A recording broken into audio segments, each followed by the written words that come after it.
मुनीर इंतजार करता रह गया।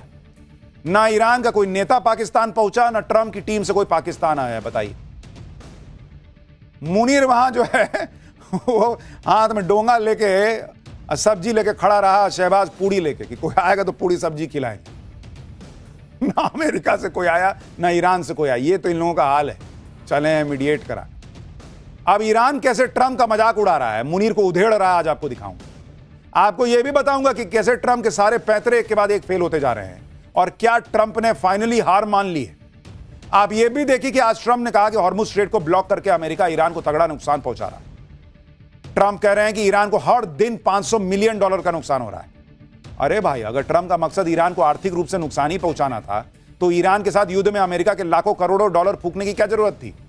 यह काम तो बिना युद्ध के कर देते तुम। अब हॉर्मुज स्ट्रेट का क्या हाल है, वहां ईरान अमेरिका की नाकेबंदी कब हटेगी, आज आपको पूरी डिटेल बताऊंगा।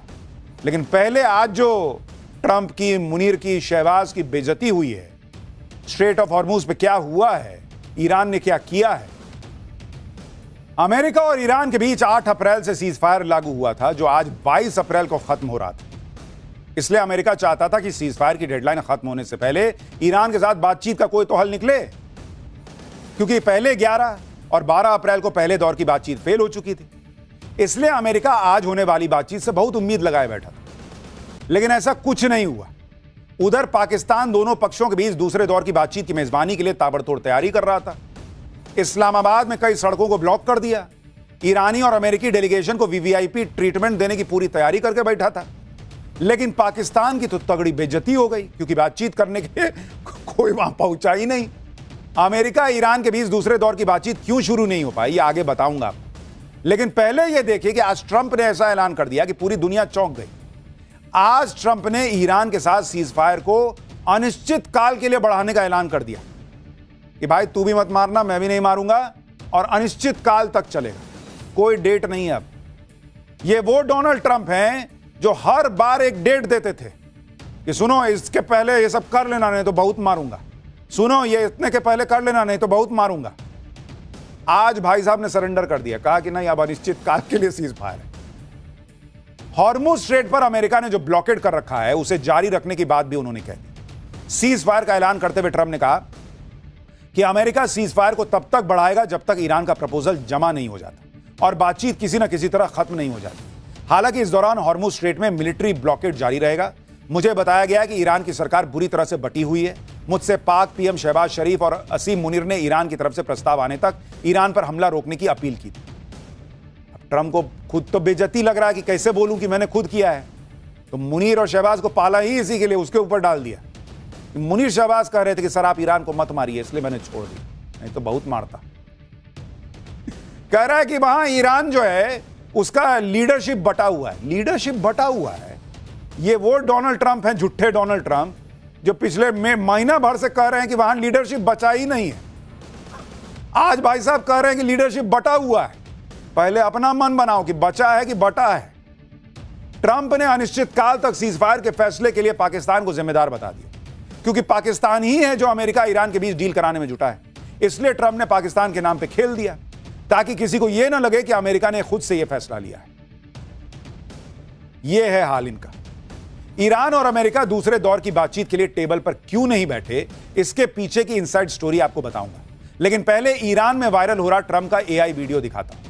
ईरानी मीडिया में इस वीडियो के जरिए ट्रंप का खुला मजाक उड़ा रहे हैं बोल। वीडियो में बताया गया कि ट्रंप ने आखिर किस मजबूरी में अनिश्चित काल तक सीज फायर का ऐलान किया है।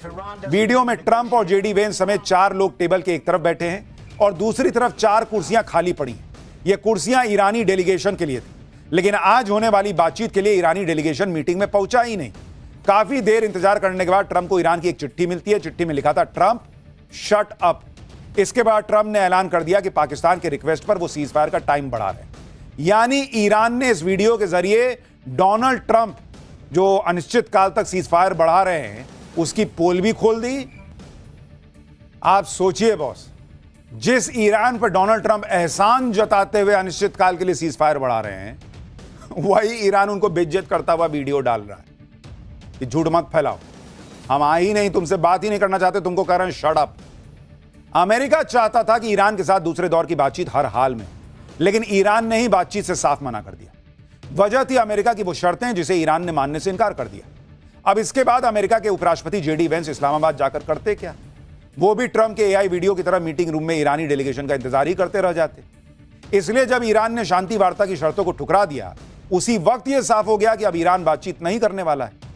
आप देखिए कि जेडी वेंस कल शाम को ही इस्लामाबाद पहुंचने वाले थे और आज दोनों पक्षों के बीच बातचीत होने वाली थी, लेकिन ईरान के इनकार के बाद उन्हें अपना पाकिस्तान दौरा कैंसिल करना पड़ा। दूसरे दौर की बातचीत के लिए अमेरिका ने एक अहम शर्त यह रखी थी कि ईरान अगले 20 साल तक यूरेनियम संवर्धन नहीं करेगा, जबकि ईरान 3 से 5 साल की अस्थायी रोक पर तैयार था। इसलिए बात बन ही नहीं पाई और ईरान ने दूसरे दौर की बातचीत के लिए टेबल पर बैठने से ही मना कर दिया।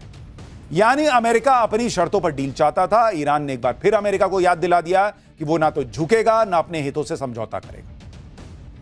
ईरान ने एक और वजह से अमेरिका के साथ बातचीत करने से इनकार कर दिया।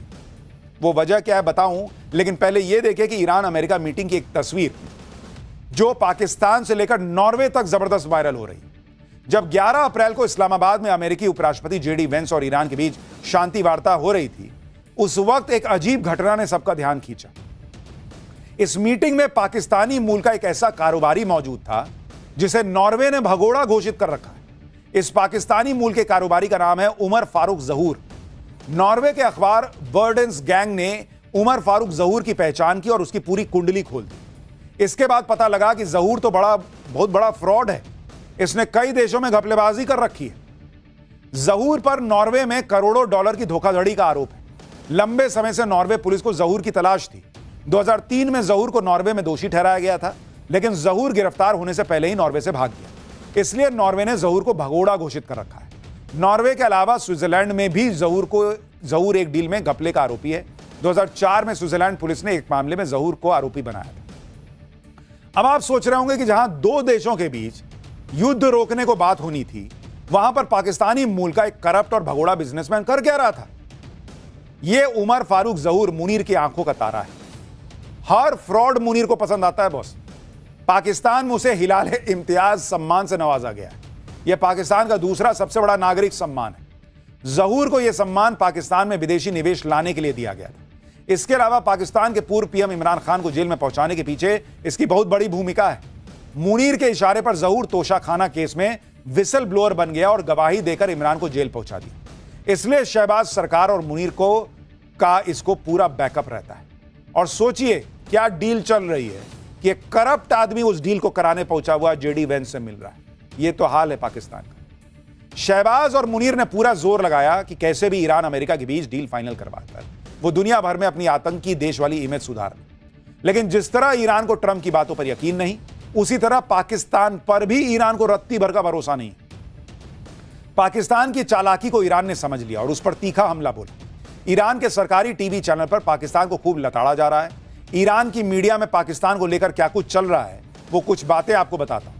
ईरानी मीडिया में कहा जा रहा है कि पाकिस्तान मध्यस्थता के नाम पर डबल गेम खेल रहा है। आसिम मुनीर पक्षपातपूर्ण मध्यस्थता कर रहे हैं। पाकिस्तान पब्लिकली अमेरिका के साथ है, लेकिन अंदर खाने तेहरान के साथ संपर्क में है।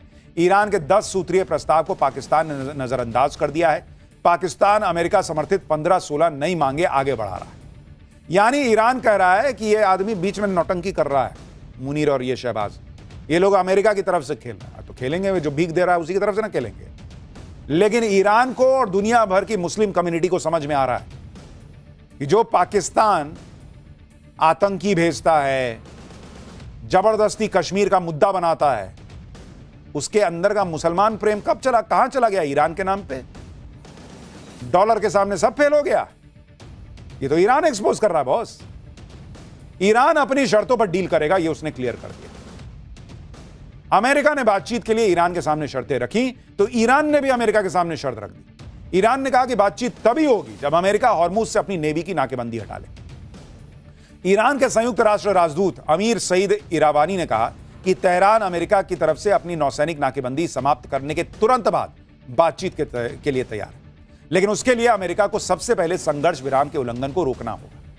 यानी ईरान इस बात से चिढ़ा हुआ है कि एक तरफ तो अमेरिका ने सीजफायर का ऐलान किया, लेकिन दूसरी तरफ हॉर्मुज की नाकेबंदी करके बैठा है और उसके जहाजों पर कब्जा कर रहा है। तो सीजफायर कौन बात का हुआ भाई? इधर ट्रंप के अनलिमिटेड सीजफायर वाले ऐलान के बाद जब लोगों ने यह कहना शुरू किया कि अमेरिका ने ईरान के आगे सरेंडर कर दिया, ट्रंप झुक गए, ईरान ने अमेरिका की शर्तों को डस्टबिन में डाल दिया, तो इस पर डैमेज कंट्रोल के लिए ट्रंप ने एक और पोस्ट किया। ट्रंप ने कहा कि ईरान आर्थिक रूप से ढह रहा है, ईरान चाहता है कि हॉर्मुज़ स्ट्रेट को तुरंत खोल दिया जाए, ईरान के लोग नकदी के लिए तरस रहे हैं, ईरान को हर दिन $50 करोड़ का नुकसान हो रहा है, ईरान की सेना और पुलिस को सैलरी नहीं मिल रही है। सड़क पर जश्न, सामने खुर्रम मिसाइल, और ट्रंप पाकिस्तान का डबल गेम कैसे एक्सपोज किया ईरान ने। स्ट्रेट ऑफ हॉर्मुज़ पर ट्रंप के सारे पैतरे फेल, वहां तो वो हो रहा है जो अमेरिका ने भी नहीं सोचा था। अब उसके बारे में आपको बताता हूं। डोनाल्ड ट्रंप को कुछ समझ में नहीं आ रहा, ये तो पिछले कई दिनों से दिख रहा है।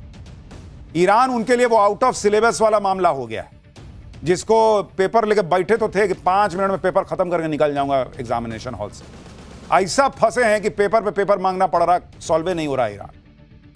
एक तरफ ट्रंप कहते हैं कि ईरान से बात नहीं की तो सब कुछ उड़ा दूंगा, ईरान ने अगर बात नहीं की। दूसरी तरफ अपनी तरफ से अचानक सीज फायर बढ़ाने का ऐलान कर दिया। इस बार सीज फायर बढ़ाने की कोई डेट भी नहीं दी। इतना घबरा गए कि अनिश्चित काल के लिए सीज फायर जो है वो कह दिया कि चलता रहेगा। अब बार बार बढ़ाने पे बेइज्जती होगी, तो कह दिया कि एकदम अनिश्चित काल है सीज फायर, अब चलने दो, देखते हैं कब होगा। आप सोचिए बॉस, ट्रंप ये सब तब कर रहे हैं जब आज ही पाकिस्तान में दूसरे दौर की बातचीत होनी थी, लेकिन ये बातचीत तो हुई नहीं। ट्रंप की बेइज्जती अलग हो गई, मुनीर की अलग भद पिट गई, क्योंकि मुनीर इंतजार करता रह गया। ना ईरान का कोई नेता पाकिस्तान पहुंचा, ना ट्रंप की टीम से कोई पाकिस्तान आया। बताइए, मुनीर वहां जो है वो हाथ में डोंगा लेके सब्जी लेके खड़ा रहा, शहबाज पूड़ी लेके, कि कोई आएगा तो पूड़ी सब्जी खिलाएंगे। ना अमेरिका से कोई आया, ना ईरान से कोई आया। ये तो इन लोगों का हाल है, चले मीडिएट करा। अब ईरान कैसे ट्रंप का मजाक उड़ा रहा है, मुनीर को उधेड़ रहा है, आज आपको दिखाऊंगा। आपको यह भी बताऊंगा कि कैसे ट्रंप के सारे पैतरे एक के बाद एक फेल होते जा रहे हैं, और क्या ट्रंप ने फाइनली हार मान ली है। आप यह भी देखिए कि आज ट्रंप ने कहा कि हॉर्मुज़ स्ट्रेट को ब्लॉक करके अमेरिका ईरान को तगड़ा नुकसान पहुंचा रहा है। ट्रंप कह रहे हैं कि ईरान को हर दिन $500 मिलियन का नुकसान हो रहा है। अरे भाई, अगर ट्रंप का मकसद ईरान को आर्थिक रूप से नुकसान ही पहुंचाना था, तो ईरान के साथ युद्ध में अमेरिका के लाखों करोड़ों डॉलर फूकने की क्या जरूरत थी। यह काम तो बिना युद्ध के कर देते तू। अब हॉर्मुज़ स्ट्रेट का क्या हाल है, वहां ईरान अमेरिका की नाकेबंदी कब हटेगी, आज आपको पूरी डिटेल बताऊंगा। लेकिन पहले आज जो ट्रंप की, मुनीर की, शहबाज की बेइज्जती हुई है, स्ट्रेट ऑफ हॉर्मुज़ पे क्या हुआ है, ईरान ने क्या किया है। अमेरिका और ईरान के बीच 8 अप्रैल से सीज फायर लागू हुआ था, जो आज 22 अप्रैल को खत्म हो रहा था। इसलिए अमेरिका चाहता था कि सीज फायर की डेडलाइन खत्म होने से पहले ईरान के साथ बातचीत का कोई तो हल निकले, क्योंकि पहले 11 और 12 अप्रैल को पहले दौर की बातचीत फेल हो चुकी थी।